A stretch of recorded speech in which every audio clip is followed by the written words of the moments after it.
ہم نے اس کو مارا توڑا بہت کچھ کیا ہے.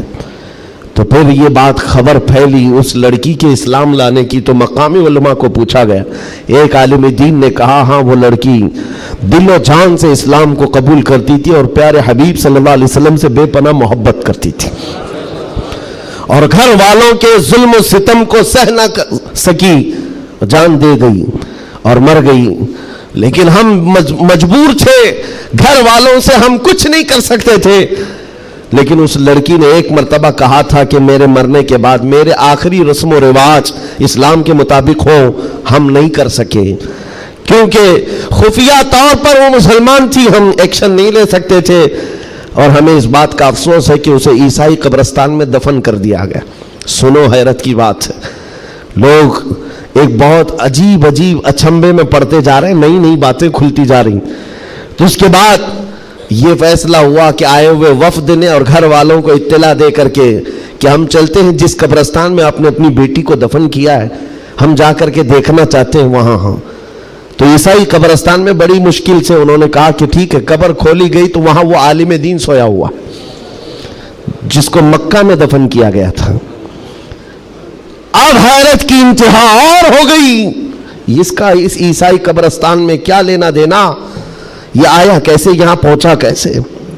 میرے عزیزو, یہ بات اگر لکھی ہوئی نہ ہوتی تو میں کبھی نہیں کہتا. اور جب اور حیرت بڑھ گئی, وہ وفد علماء کا واپس آیا, کہا کہ اس راز کو ہم معلوم کرتے ہیں اس عالم کے گھر سے ہی. ایک بات تو سمجھ میں آ گئی کہ لڑکی مسلمان ہو گئی تھی اور اسلام سے بے پناہ محبت تھی. اللہ کا کرم ہوا, ہو سکتا ہے اسے کفرستان سے نکال کر مولا تعالی ایمان والوں کے بیچ میں, اولیاء اور صحابہ کے بیچ میں دفن کر دیا ہو. فرشتوں نے اس کو منتقل کر دیا, اور یہ ممکن ہے, یہ ممکن ہے. لیکن اس کے ساتھ کیا ہوا ہے, یہ مسلمانوں کے قبرستان سے کرسچن اور عیسائیوں میں کیسے آ گیا. گئے واپس جانے کے بعد بہت قابل توجہ بات کر رہا ہوں, اور اس زمانے کی بہت ہی امپورٹنٹ چیز آپ کو میں بتا رہا ہوں, دل دہلا دینے والی چیز ہے. واپس آنے کے بعد اس عالم کے گھر گئے لوگ, اس کی بیوی موجود تھی جو بیوہ تھی. جا کر پوچھا کہ تیرے شوہر کے بارے میں ہمیں کچھ معلومات حاصل کرنی ہے. اس نے کہا بتائیے کیا ہے. کہا کہ کیسا تھا وہ. کہا اس کے اخلاق بہت اچھے تھے, اور نمازوں کی, کہا ایک نماز بھی قضا نہیں کرتا تھا, پابند تھا, لین دین میں سب چیزوں میں اچھا تھا. پھر بچا کیا, بیوی ساری چیزیں اچھی بتا رہی, مسلمان ہے. بیوی نے گھبرا کر پوچھا آخر اس کے بارے میں اتنی تحقیق کیوں کر رہے ہیں, آپ بتا سکیں. تو علماء نے کہا کہ بتانے کے لائق نہیں ہے, لیکن سن لو, تمہارا شوہر مکہ کے قبرستان میں نہیں ہے, عیسائیوں کے قبرستان میں ملا. اس کی قبر میں وہ موجود نہیں. وہ دھاڑے مار کر رونے لگی کہ ہائے کیا ہو گیا میرے شوہر کے ساتھ, وہ عیسائیوں کے قبرستان میں کیسے پہنچ گیا. اور جب اس کا غم میں کچھ افاقہ ہوا تو خاتون کہتی ایک بات ہے جو بات مجھے آج کہنا ہے, توجہ.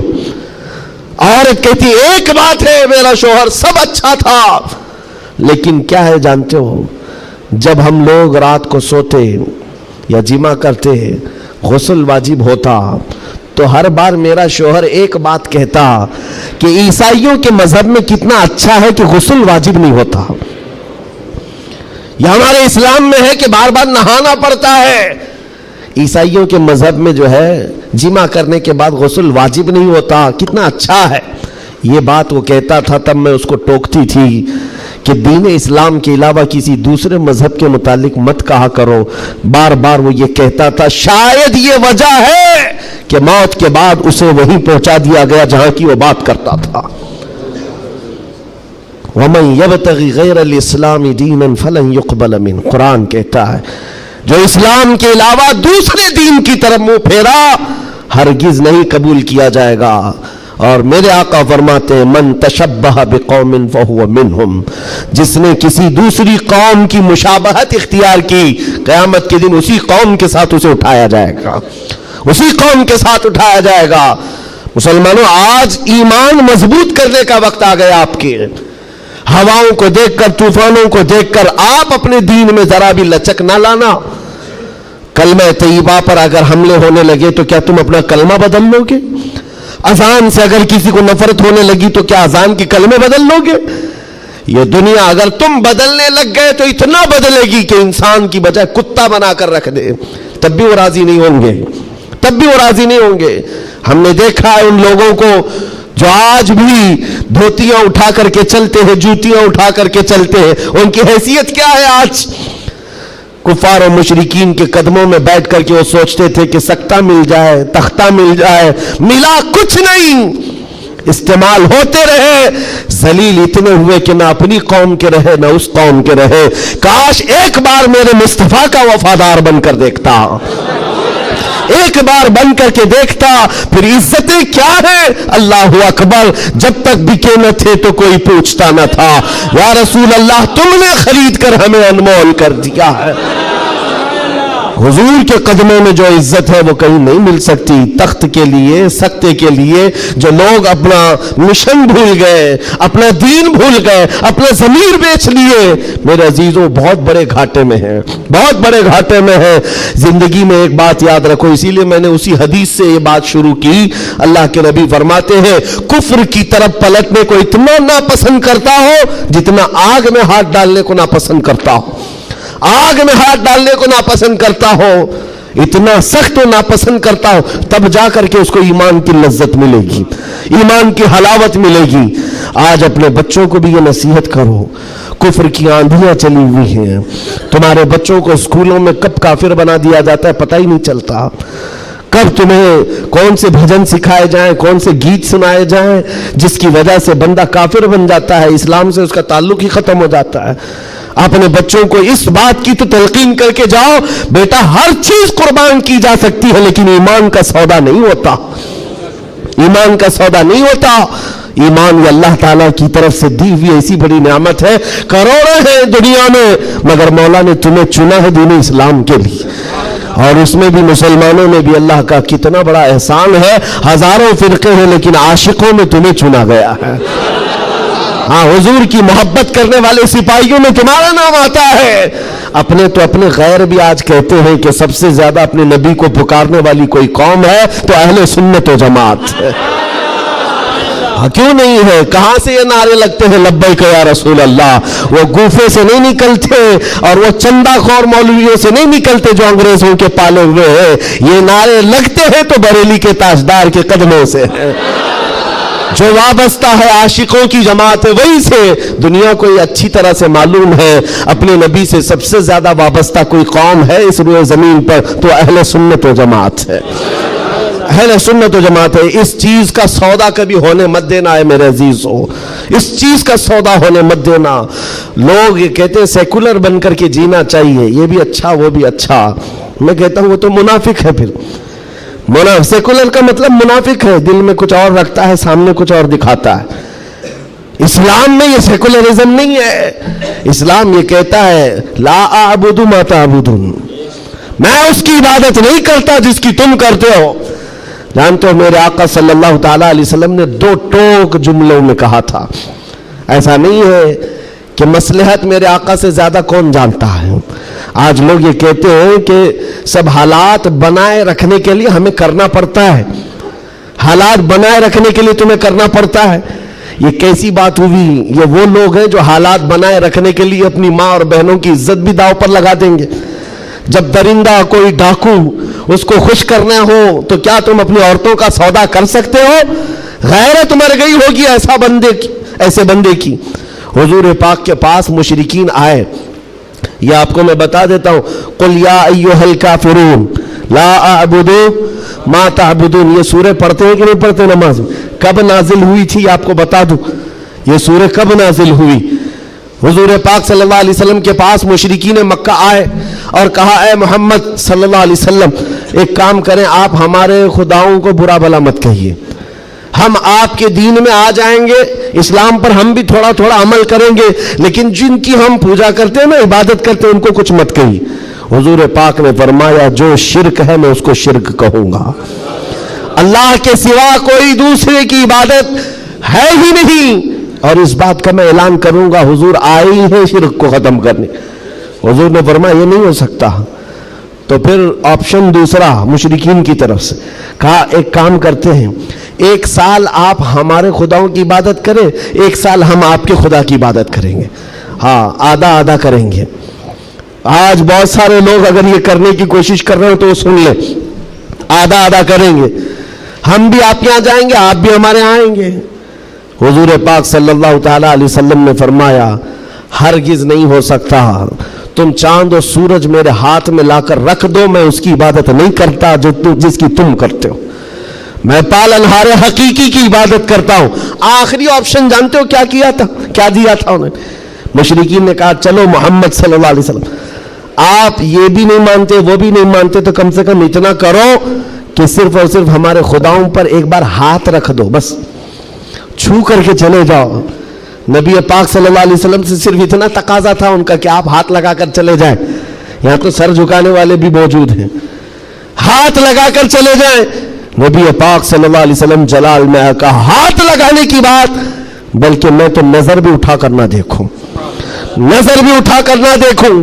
تب اللہ تعالیٰ نے پوری سورہ نازل فرمائے, قل یا ایھا الکافرون لا اعبد ما تعبدون, اے محبوب آپ فرما دے اے کافروں میں اس کی عبادت نہیں کرتا جس کی تم عبادت کرتے ہو. یہ 2 ٹوک جملوں میں کہا گیا ہے. اور حالات ایسے بھی ہوئے میرے عزیزوں, چمتکار کو لوگ آج کہتے ہیں نا, جو بھی چمتکار ہوگا اس کی پوجا ہوتی ہے, عجیب و غریب چیز دکھے تو لوگ اس کو ایک افواہ کے شکل میں ایسا بناتے ہیں جیسے اس کا عقیدہ بن جائے. حضور پاک صلی اللہ تعالی علیہ وسلم کے زمانے میں صحابہ کو رجھانے کے لیے کیا کیا نہیں کیا گیا مکہ مکرمہ میں. یہ حالات آئیں گے اس لیے مجھے یہ گفتگو کرنی پڑ رہی ہے تاکہ تم اپنے ایمان پر مضبوط رہو. ایمان نہیں تو کچھ بھی نہیں ہے. تمہارے دوسرے گناہ تو معاف کر دیے جائیں گے, کفر و شرک ہرگز نہیں معاف ہوتا. ان اللہ لا یغفر ان یشرک بہ ویغفر ما دون ذلک لمن یشاء. رب تعالیٰ فرماتا ہے شرک کو اللہ ہرگز معاف نہیں کرے گا, اس کے علاوہ جو بھی ہے اللہ معاف فرمائے گا. ایمان ضروری ہے. صحابہ کا ایمان ختم کرنے کے لیے کیا کیا گیا؟ اتفاق ایسا ہوا کہ مکہ میں ایک بھگوان بولنے لگ گیا. پتھر کی مورت تھی اور پجاری بیٹھا ہوا تھا, اچانک پتھر جو ہے بات کرنے لگ گیا اور بات کر رہا ہے. ظاہر سی بات ہے یہ عجیب و غریب چیز ہے نا, یہ اس دور میں ہے. ہاں اس دور میں مٹی سے بنائے ہوئے ان کے معبود نہیں ہوتے تھے, وہ پتھر کو تراش کر کے بناتے تھے. اور میں کہہ رہا ہوں حقیقت میں بول رہا تھا, ایسے نہیں ہے کہ ادھر سے دودھ پلا رہے ہو ادھر سے پانی نکل رہا ہو, وہ والا سسٹم نہیں ہے, بلکہ حقیقت میں پتھر بات کر رہا تھا. تب اور بات کر بھی کیا رہا ہے, حضور پاک صلی اللہ تعالی علیہ وسلم کو جھوٹا کہہ رہا ہے. نعوذ باللہ, معاذ اللہ رب العالمین. حضور کی شان میں گستاخی کر رہا پتھر. اب تو وارے نہیں آ رہے ان کی خوشیوں سے اچھل کود پر کہ دیکھو اب ہمارا خدا بولنے لگ گیا. سب سے بڑی دلیل ہے, لوگوں کو بلانے لگ گئے. واقعی بول رہا تھا. لوگ چمتکار دیکھتے ہیں تو سر جھکا لیتے ہیں, ارے حقیقت ہے پتھر بول رہا ہے, پتھر بول رہا ہے. سب آئے جمع ہونے لگے. مکہ کا ایک بڑا جم غفیر تھا تو صحابہ کو بھی بلایا گیا. دیکھو آؤ ہمارے خداؤں کو جھٹلاتے ہو, بات کر رہا ہے خدا, اور تم جس نبی کی بات کرتے ہو اس نبی کو جھٹلا رہا ہے. یہ حقیقت میں خدا ہے. تم کہتے تھے نا کچھ نہیں کر سکتا, بول رہا ہے. صحابہ گئے. اب ان کے پاس کیا تھی؟ صحابہ دیکھ کر آئے حضور کی بارگاہ میں, کہا یا رسول اللہ صلی اللہ علیہ وسلم, غضب ہو گیا, ان کا خدا تو بول رہا ہے. حضور نے اس پر کوئی زیادہ ری ایکشن نہیں دیا. کہا کیا بول رہا ہے؟ کہا یا رسول اللہ سننے کے لائق نہیں, آپ کی شان میں گستاخیاں کہہ رہا ہے, جملے بک رہا ہے. کہا کون؟ پتھر. حضور نے فرمایا ہاں. حضور نے پوچھا پتھر؟ صحابہ نے کہا ہاں یا رسول اللہ. حضور نے فرمایا چلو ہم بھی سنتے ہیں, ہم بھی چلتے ہیں, جا کر دیکھیں گے. نبی پاک صلی اللہ تعالی علیہ وسلم تشریف لائے صحابہ کے ساتھ. صحابہ اکرام رضوان اللہ تعالی علیہم اجمعین بھی ساتھ میں ہیں. جب نبی کریم صلی اللہ تعالی علیہ وسلم وہاں قریب پہنچے تو وہ جو بت بول رہا تھا, بعد میں کر لے سکتے نا, جب وہاں پر حضور اکرم صلی اللہ تعالی علیہ وسلم پہنچتے ہیں تو دیکھا وہ بت خاموش ہو گیا, اب نہیں بول رہا ہے, چپ ہو گیا ہے. حضور آتے ہیں, پجاری سے پوچھتے ہیں, بہت اعلان کر رہے تھے, کہاں ہے